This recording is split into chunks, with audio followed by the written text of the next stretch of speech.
Hello guys, welcome back to the channel the coder. और इस video में हम लोग बात करने जा रहे हैं फॉर लूप की वर्किंग के बारे में, उसके स्ट्रक्चर के बारे में हम लोग जानेंगे इस वीडियो में। तो अगर आपको वीडियो अच्छी लगे तो प्लीज़ वीडियो को लाइक करिएगा और सब्सक्राइब करिएगा मेरे चैनल दी कोडर को। तो बढ़ते हैं अपने टॉपिक की तरफ। फॉर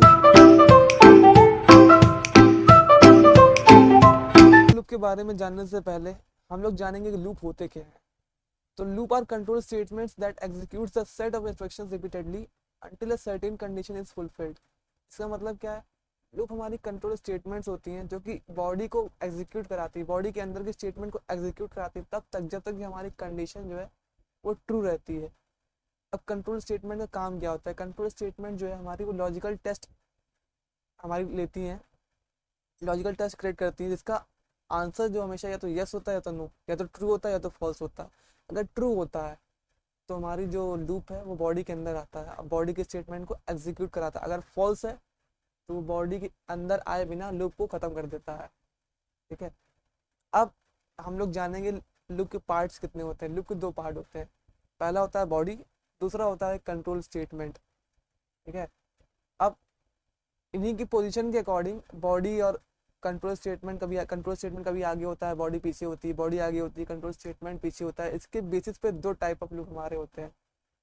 पहला होता है एंट्री कंट्रोल लूप, इसका एक और नाम है टॉप टेस्टेड लूप, यानी कि इसमें जो कंट्रोल स्टेटमेंट हमारा होता है यानी कंडीशन वो पहले आती है बॉडी के। और जो दूसरा लूप हमारा है वो है एग्जिट कंट्रोल लूप, यानी कि इसमें बॉडी हमारी पहले आती है और कंडीशन हमारी बाद में आती है। तो बॉडी जब पहले आती है तो बॉडी हमारी एक बार एग्जीक्यूट होती है बिना कंडीशन चेक करे। अब जैसे बॉडी एक बार एग्जीक्यूट हुई हमारी कंडीशन चेक होती है, और चेक होने के बाद चाहे वो ट्रू रहे या फॉल्स, अगर ट्रू रहती है तो हमारा लूप दोबारा चलेगा, सेकेंड टाइम चलेगा। अगर फॉल्स रहती है तो एक बार ही चल करके, फर्स्ट टाइम चल कर ही वो रुक जाएगा और आंसर प्रिंट हो जाएगा, हमारी बॉडी प्रिंट हो जाएगी। अगर हम लोग एग्जाम्पल की बात करें तो एंट्री कंट्रोल लूप का जो एग्जाम्पल है वो है फॉर लूप और वाइल लूप, और एग्जिट कंट्रोल लूप का जो एग्जाम्पल है वो है डू वाइल लूप। तो हम लोग ने जान लिया लूप होते क्या है, और इस पूरे प्रोसेस को क्या कहते हैं? लूपिंग कहते हैं, यानी स्टेटमेंट का बार बार एग्जीक्यूट होना कंडीशन के अकॉर्डिंग क्या कहलाता है? लूपिंग कहलाता है। हमारा इस वीडियो में जो टॉपिक है वो हमारा है फॉर लूप। फॉर लूप के बारे में समझना ही हमारा मेन मोटिव है, तो चलते हैं उसकी तरफ।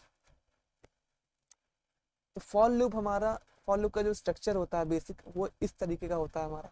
यहाँ पे लिखा होता है फॉर, फिर उसके बाद होता है पैरेंथेसिस, उसके अंदर तीन एक्सप्रेशन हमारी होती है, जिसमें से सिर्फ जरूरी एक्सप्रेशन जो होती है वो दो होती है। जो पहला एक्सप्रेशन हमारा इनिशियलाइजेशन एक्सप्रेशन, जिसमें हम लोग वेरिएबल की वैल्यू को इनिशियलाइज करते हैं, वो हम लोग लूप के बाहर ही कर सकते हैं। लेकिन सिर्फ फॉर लूप में आपको ये फैसिलिटी मिलती है कि आप उस पैरेंथेसिस के अंदर ही वेरिएबल को डिफाइन कर सकते हैं। बाकी जितने लूप है, while loop, do while loop, इसमें वेरिएबल को पहले ही डिफाइन करना पड़ता है लूप से पहले। ठीक है। इसमें तीन तरीके की एक्सप्रेशन होती है हमारी फॉर लूप के अंदर। पहला होता है इनिशियलाइजेशन एक्सप्रेशन, दूसरा होता है टेस्ट एक्सप्रेशन और तीसरा होता है अपडेट एक्सप्रेशन। तो टेस्ट एक्सप्रेशन क्या करता है? वेरिएबल की वैल्यू को टेस्ट करता है, और अपडेट एक्सप्रेशन का क्या काम होता है? वेरिएबल की वैल्यू को अपडेट करता रहता है, बार बार लूप चलता रहेगा और वेरिएबल की वैल्यू अपडेट होती रहेगी। अगर पर्टिकुलर कंडीशन हमारी ट्रू रहती है तो हमारे बॉडी के अंदर जितनी स्टेटमेंट है वो एक बार में एग्जीक्यूट हो जाएंगी। ठीक है। ये स्ट्रक्चर होता है। अब मैं आपको वर्किंग के बारे में बताऊंगा एक एग्जांपल की मदद से।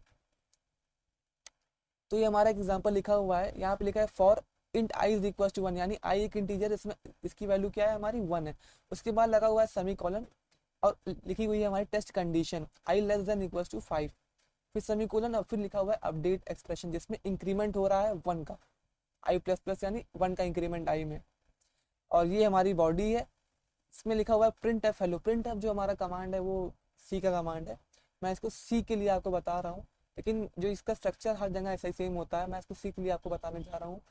ठीक है। इस पर्टिकुलर लूप से हमारा जो हेलो है वो 5 बार प्रिंट होगा, क्योंकि ये लूप हमारा 5 बार चलेगा। ठीक है। अब इसको हम लोग समझते हैं इसकी वर्किंग को एक फ्लो चार्ट की मदद से। ठीक है। अब सबसे पहले जो हमारा काम होता है वो वेरिएबल की वैल्यू इनिशियलाइज होती है। ठीक है। जैसे यहाँ पे आई की वैल्यू 1 दे दी गई तो ये हमारी आई की वैल्यू 1 फिक्स हो गई है। ठीक है। फिक्स होने के बाद सीधे हमारा जो आता है वो कंडीशन पे आता है, यानी चेक करेगा वैल्यू को आई की, क्या ये कंडीशन ट्रू है या फॉल्स। तो आई की वैल्यू को 1 हमने इनिशियलाइज कर दिया है। अब ये लूप नीचे आएगा, कंडीशन की तरफ जाएगा। कंडीशन हमारी क्या थी? आई लेस देन इक्वल टू 5। क्या आई छोटा या बराबर है 5 के? तो हाँ, आई छोटा है बराबर 5 के, 1 छोटा होता है ना 5 से। तो ये कंडीशन हमारी क्या हुई, ट्रू हो गई। ठीक है, कंडीशन जैसे ही ट्रू होगी हमारे जो लूप होगा वो बॉडी के अंदर आ जाएगा। बॉडी में जितनी स्टेटमेंट है, यानी स्टेटमेंट 1 स्टेटमेंट, जितनी भी स्टेटमेंट है हमारी, वो एग्जीक्यूट होंगी एक बार। जैसे कि अगर हमारा यहाँ पे एक बार लूप चलता है तो एक बार ये हेलो हमारा यहाँ पे प्रिंट हो जाएगा। ठीक है, अभी आई की वैल्यू 1 थी, लूप हमारा चला एक बार। ठीक है, लूप चलने के बाद, स्टेटमेंट प्रिंट होने के बाद, ये लूप जो है वापस से कंडीशन तरफ जाएगा। कंडीशन की तरफ जाते ही जाते इसमें y की वैल्यू का इंक्रीमेंट होगा। ठीक है, स्टेटमेंट हमारा प्रिंट हो गया, ये ऊपर गया और i की वैल्यू में इंक्रीमेंट हुआ 1 का। अभी तक i की वैल्यू 1 थी, अब इंक्रीमेंट के बाद क्या हो गया, 2 हो गई। ठीक है, 2 जैसे ही हुई फिर से कंडीशन की तरफ जाएगा और चेक करेगा 2 लेस देन इक्वल टू 5, क्या 2 छोटा है 5 से? हाँ छोटा है। फिर से ये स्टेटमेंट प्रिंट होगा, फिर से ये ऊपर जाएगा और इसमें 1 का इंक्रीमेंट होगा। आई की वैल्यू 2 थी अभी तक, अब क्या हो जाएगी, 3 हो जाएगी। 3 होने के बाद ये फिर ऊपर जाएगा और चेक करेगा क्या 3 छोटा है 5 से? हाँ छोटा है 5 से। फिर से स्टेटमेंट प्रिंट होगा, फिर से इंक्रीमेंट होगा, अब क्या हो जाएगी, 4 हो जाएगी वैल्यू। अब 4 को चेक करेगा, यार 4 छोटा है 5 से? हाँ छोटा है। फिर से ट्रू है कंडीशन हमारी, तो हमारा स्टेटमेंट प्रिंट होगा। फिर इसके बाद अब वैल्यू क्या हो गई, 5 हो गई। अब 5 हो गई तो फिर से चेक करेगा क्या 5 छोटा है 5 से? नहीं छोटा नहीं है। क्या बराबर है? हाँ बराबर है, क्योंकि 2 कंडीशन हमारे पास है, छोटा और बराबर। या तो छोटा हो या तो बराबर हो। तो बराबर है हमारा 5 5 के, तो फिर से कंडीशन हमारी क्या है, 2। तो इसमें स्टेटमेंट जो होगा हमारा प्रिंट होगा। प्रिंट होने के बाद फिर से आई की वैल्यू में क्या होगा, इंक्रीमेंट होगा। इंक्रीमेंट होगा तो क्या हो जाएगी, आई की वैल्यू 6 हो जाएगी। अब चेक करेगा क्या 6 छोटा है 5 से? नहीं छोटा नहीं है। क्या बराबर है? बराबर भी नहीं है। तो इसका मतलब हमारा क्या हो, कंडीशन क्या हो गई, फॉल्स हो गई। 6 ना तो छोटा है 5 से, ना बराबर है, तो फॉल्स हो। जैसे ही फॉल्स होती है कंडीशन, वैसे लूप हमारा बॉडी के अंदर जाए बिना हमारा बाहर आ जाता है, और बाहर की स्टेटमेंट, जो बॉडी के बाहर की स्टेटमेंट होती है, उन्हें प्रिंट कराना चालू कर देता है, और यहीं पे लूप हमारा क्या हो जाता है, खत्म। जैसे ही कंडीशन फॉल्स, वैसे ही लूप हमारा खत्म।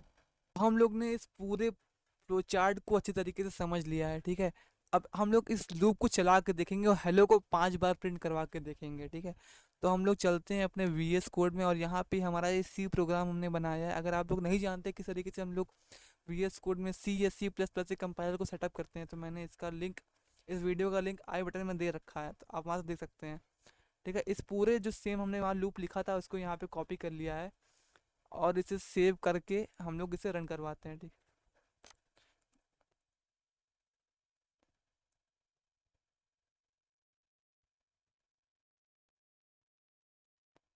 तो आप देख सकते हैं हेलो हमारा 5 बार प्रिंट हो गया है। इसका मतलब हमारा लूप कितनी बार चला, 5 बार चला।